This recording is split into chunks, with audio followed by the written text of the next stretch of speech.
You might have clicked on this video because you're in your teens and are looking for ways to grow and avoid some of the mistakes on the way. Or you're like me and in your 20s making up for the lack of work in our teen years. In either case, I got 5 things for you. 4 years ago, I was at my rock bottom. My first ever girlfriend of 2.5 years had left me. I had worked out for years, but the gains were still barely visible. I was skipping classes and failing courses, and my only escape were video games and anime. This was the lowest point of my life where I was making no progress at all. It felt like my whole life had collapsed and I was just wandering aimlessly. Now I'm in my 20s, working 2 jobs while also posting consistently on multiple platforms. I still play video games and watch anime. I'm in the best shape of my life with my gains still nowhere near the limit and currently itching to get into a university while living together with my girlfriend. I was at my rock bottom 4 years ago, but I'd say most of the improvements happened in the span of 1 year. Starting off with the most simple one, which is video games. I've always loved playing video games, playing with my friends, brother, girlfriend, or just by myself. The problem I had was that I'd spend too much of my time playing video games, to the point where I didn't even notice it affecting other areas of my life. Now I love video games more than I've ever done, and I play them less than I've ever done. Currently I play video games maybe once or twice a week with my friends or brother. Playing less has made the time spent on the game feel more valuable and entertaining. Also, gaming itself has become an easy way to spend time with people close to me,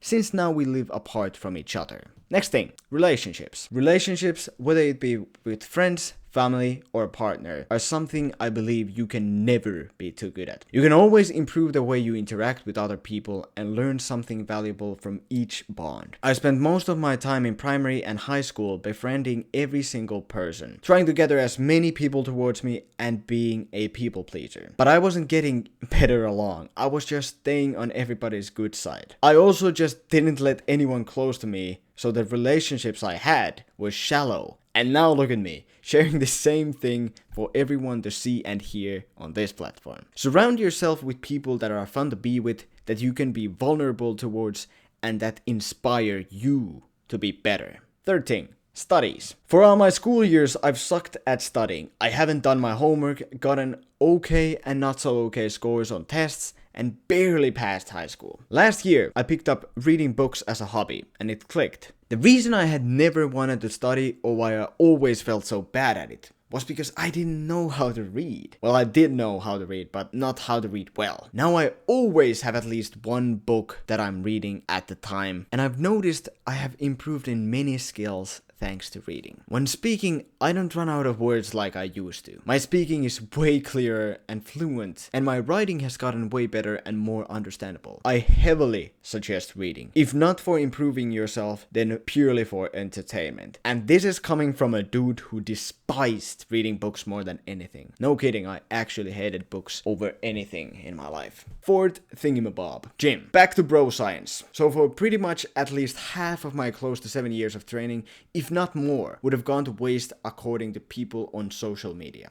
But what I say is that it's never a waste to work hard, even if you don't see any results. I mean, think about it. I trained 3 years with minimal results and still came back to the gym almost every day. How motivated do you think I was when I locked in on my eating this past year and saw actual results in a fraction of the time? On my gym journey, the most detrimental part of my growth has been the nutrition, which is why I preach about it so much. Pick up the fork and don't be scared to gain weight.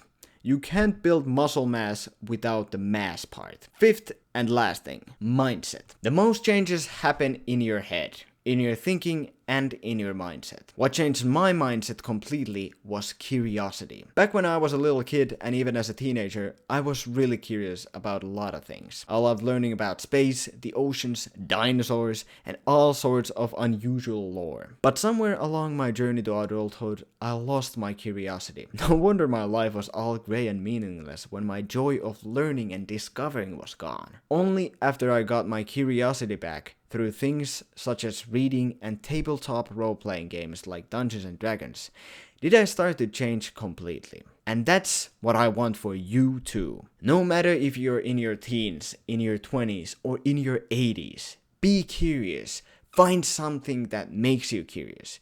Be open to learning and discovering new things. Don't just stay in your bubble, because that is where your mind starts to go backwards. And that's the 5 things for you teens and 20-year-olds out there.